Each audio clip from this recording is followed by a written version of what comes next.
Doctor, para comenzar, ¿nos puede explicar cómo es el proceso de envejecimiento a través del tiempo? Sí, mira, existen dos cosas muy importantes que están demostradas que afectan el rostro a través de los años, ¿sí? El primero es la pérdida de volumen, ¿ok? Es la pérdida del tejido graso en la cara. Y lo segundo es la laxitud y la pérdida de elasticidad de los tejidos. Entonces, en este proceso hay una pérdida de volumen y hay una caída de los tejidos. ¿Cuáles son los principales factores que influyen en este proceso? Es tener un buen balance entre lo que comemos y lo que nos ejercitamos, ¿sí? Otra es tener un buen cirujano plástico, obviamente. No hay ninguna persona que llega a verse súper bien todo el resto de su vida sin algún truquito. Y lo tercero también es el reemplazo de las hormonas que se van perdiendo a través de los años. Hablando de estos factores, doctor, el fumar, tabaco, ¿qué tanto afecta? Igual que el sol, por ejemplo, la exposición solar, el tabaco y la exposición solar son de las pocas cosas que están demostradas que afectan muchísimo en el envejecimiento de una persona. Han hecho estudios comparativos entre dos gemelos idénticos donde uno fuma y el otro no fuma, incluso también donde uno estuvo expuesto al sol por el tipo de trabajo y otro estuvo en trabajo de oficina, y el envejecimiento es mucho mejor en aquella persona que no estuvo expuesta ni al tabaco ni al sol. Es importante analizar el rostro por tercios. Es una buena manera de poder analizar el rostro, porque uno como cirujano plástico podemos enfocarnos en estas zonas para poder retroceder el tiempo. Entonces, quizá una persona quiera modificar un poco más el puro cuello, por ejemplo, que es el tercio inferior. Una persona que tiene la piel colgada y ese es su principal problema, y esto es lo que se puede cambiar, y pues bueno, nos podemos enfocar en eso, o en otra persona en el tercio medio, o en otra persona en el tercio superior, que es la frente y las cejas. ¿Qué zonas del rostro se buscan mejorar cuando se realiza un rejuvenecimiento facial integral?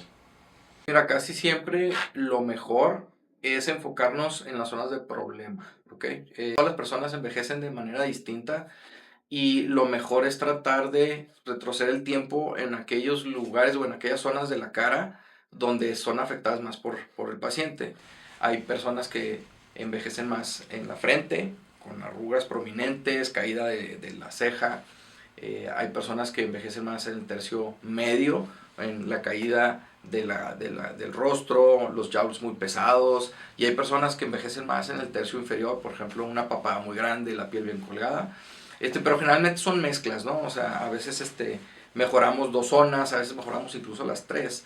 Pero el propósito de esto es tratar de mejorar las zonas donde el paciente quiere verse mejor. Nosotros como cirujanos plásticos le sugerimos al paciente, mira, yo lo que veo es esto, a mí me gustaría cambiar esto, pero el paciente también tiene que entrarle a mí me gustaría esto, esto no me gustaría, porque es cuando realmente podemos lograr que los pacientes queden más contentos. Hablando del tercio superior, ¿qué técnicas se utilizan actualmente para rejuvenecer la frente y las cejas?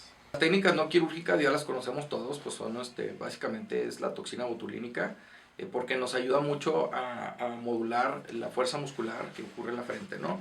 Gran parte de las arrugas que se hacen ahí se pueden modular con esto. Ahora, a través del tiempo, estas arrugas se pueden ir marcando mucho, y también los tejidos van descendiendo. Ahora lo que hacemos es un rejuvenecimiento de esta zona por medio de endoscopía. Entonces metemos unas cámaras a través del cuero cabelludo, de la piel cabelluda, y básicamente mejoramos todo lo que es la frente al levantar toda esta zona.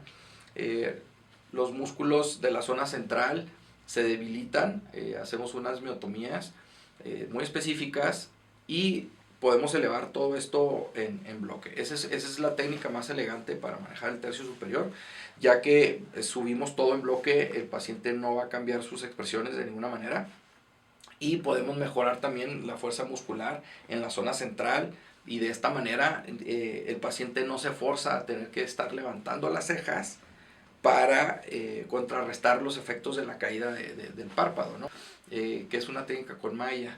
Y es un poquito distinta, porque en esta técnica lo que hacemos es básicamente hacer un shifting de lo que es la piel hacia una posición nueva, pero con esta técnica no se modulan los músculos de la zona central, ni tampoco se sube en bloque. Entonces podemos ser un poquito más específicos, casi siempre son para las zonas laterales, la cola de la ceja, casi siempre son mujeres las que hacemos este tipo de tratamientos porque queremos levantar un poco más la cola de la ceja que todo en bloque.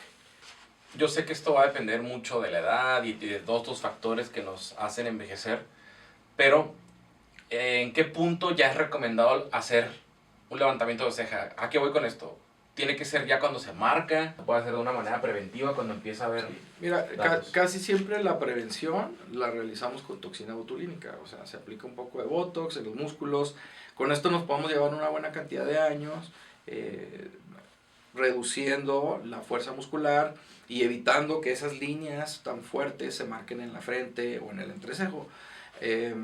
Llega un momento a que ya no es suficiente con esto, que el paciente se pone la toxina en la frente y siente la frente pesada, las cejas caídas, porque el único músculo que levanta las cejas es el frontal. Entonces, ese es lo que hacemos nosotros es elevar las cejas para compensar la caída también de toda esta zona de los párpados. Y al hecho de ponernos la toxina, hacemos que todo se bloquee y se puede llegar a sentir muy pesado. Es un buen momento para poder realizarlo. También los pacientes a veces desean cambiar un poquito su look, en las mujeres sobre todo, que quieren tener un poquito más como el foxy eye o un look un poquito más como de top model. Existen varios cojinetes en la zona media del rostro que se empieza a perder volumen y se empiezan a notar unas líneas muy extrañas entre la separación de estos cojinetes. Y es donde también ahí los inyectables nos ayudan, ¿no? Entonces, los inyectables no corrigen flacidez, pero sí corrigen el volumen. Entonces, tú a un paciente le pones inyectables, estoy hablando de ácido hialurónico o bioestimuladores, y tú lo puedes rejuvenecer reponiendo ese volumen perdido, pero no vas a recuperar la elasticidad de los tejidos como lo hacemos en la cirugía. Las técnicas que se utilizan en el tercio medio, se escucha mucho sobre el ponytail y el deep plane facelift. ¿Cuál es la diferencia entre estos dos? Existen muchas variaciones entre las técnicas del rejuvenecimiento facial. Lo que sí ya no se debe hacer y ya tiene años que no está contraindicado, pero se está demostrado que no funciona, son estas cirugías de resección de piel. ¿Okay? Entonces, ¿por qué se siguen haciendo? Porque nosotros como humanos lo que hacemos es vernos en el espejo, tomar 2 puntos de la cara, estirarlos y modificarlos. Entonces dices, oye, si yo puedo hacer esto y yo puedo lograr un buen efecto, ¿por qué no retirar aquí un poco de piel y listo, ¿no? O sea, y es lo más lógico. El problema es que la piel no es un buen punto de sostén y se va a ir perdiendo ese efecto en meses. Entonces, esos rejuvenecimientos de consultorio, de los mini lifts y todo, la verdad es que no se deben de hacer porque no tienen un efecto bueno a largo plazo. Entonces, si te vas a someter a un procedimiento, es mejor hacerlo de manera correcta y siempre trabajar con los músculos que están en la parte de abajo del rostro, o sea, lo que es técnicas como el deep plane o las técnicas de SMAS, que son similares, pero dependiendo del tipo de rostro es cuál vamos a utilizar, ¿no? E incluso la técnica, por ejemplo, de ponytail. El ponytail es un procedimiento donde no se quita piel, ¿ok? Es para pacientes jóvenes que quieren verse más jóvenes, quieren verse mejor. Son las cirugías que estamos viendo ahora en las personas de Hollywood. Cuando vemos a aquella paciente de 40 o 45 que se ve espectacular, no sabemos qué se hizo, no tiene incisiones en la parte de aquí. O sea, esos pacientes se hacen un ponytail facelift. Entonces, en estos procedimientos se hace solamente estas incisiones, se separa todo lo que es la piel, ¿sí? de los músculos, se traccionan los músculos por medio de endoscopía o por medio de unas fuentes de luz muy chiquitas y se dejan en su posición. Esto sin quitar piel.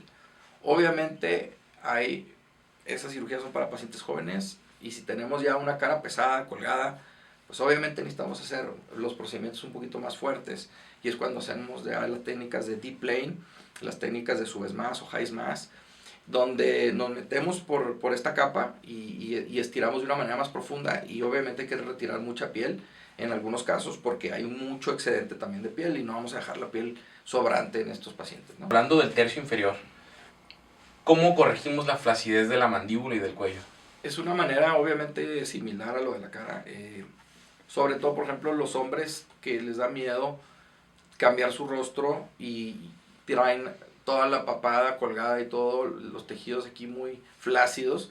se pueden hacer un lifting de cuello o una cervicoplastía. Entonces no se tiene que modificar forzosamente su rostro, podemos trabajar solamente los músculos de la parte de aquí de abajo y una pequeña tracción hacia atrás, y con esto mejoramos toda esta zona. Pacientes jóvenes se pueden hacer otras cosas como lo que es un perfilamiento de cuello, hacemos una liposucción de la parte de abajo de la papada, sacamos esta grasa la injertamos justamente en el ángulo de la mandíbula, un marcaje mandibular muy bonito, pero eso es para pacientes jóvenes, ¿no? Siempre cuando ya tenemos problema de flacidez, necesitamos utilizar técnicas diferentes como es la cervicoplastía o el lifting de cuello. Un error que siempre lo veo, pacientes que llegan a sus 50, que fueron a una clínica X de un esteticista donde les hacen una liposucción de cuello y llegan con unos cuellos arrugados sin grasa. Entonces quieren hacer todo con una liposucción y esto no se puede. Si tenemos laxitud de los tejidos, si tenemos bandas platismales, que son las líneas que se ven en el cuello, se tienen que hacer procedimientos diferentes para poderlos mejorar y no tratar de hacerle lo mismo a todas las personas. Ahora con las tecnologías nuevas ya tenemos algunos aparatos que nos ayudan a retraer la piel, pero siempre les digo que no es magia, ¿no? O sea, incluso uno sigue envejeciendo a través del tiempo, entonces ya podemos abusar un poquito y utilizarlos en ciertos pacientes, porque estas tecnologías de retracción de piel nos ayudan a poder hacer una lipo en una persona de cuello que antes no se podía. Entonces ya es menos invasiva y eso está padre, ¿sí? Pero si vemos que el paciente llega con la piel colgada, y, o sea, le tenemos que hacer un lifting de cuello o una cervicoplastía para que su ángulo quede adecuado y quede contento el paciente. Si no, lo único que va a pasar es que va a durar un mes contento y va a regresar esta laxitud y la pérdida de los tejidos, la flacidez, y el paciente no va a estar contento y no se va a ver bien, incluso su cuello se va a ver más envejecido, porque tú al quitarle la grasa al cuello vas a empezar a notar los músculos en la parte de abajo, y si estos músculos no tienen buena tensión, se van a empezar a notar de una manera muy incorrecta, un cuello más envejecido. Persona se hizo su facelift. ¿Cuál es la parte que le toca al paciente para mantener este procedimiento? Lo mismo, al igual cuando, por ejemplo, trabajamos un cuerpo y lo transformamos, ¿no? Hacemos una lipoescultura, hacemos una abdominoplastia con lipoescultura, el paciente se tiene que mantener en su peso, en lo corporal, bueno, en lo facial se tiene que seguir cuidando de todas estas cosas que dijimos, ¿no?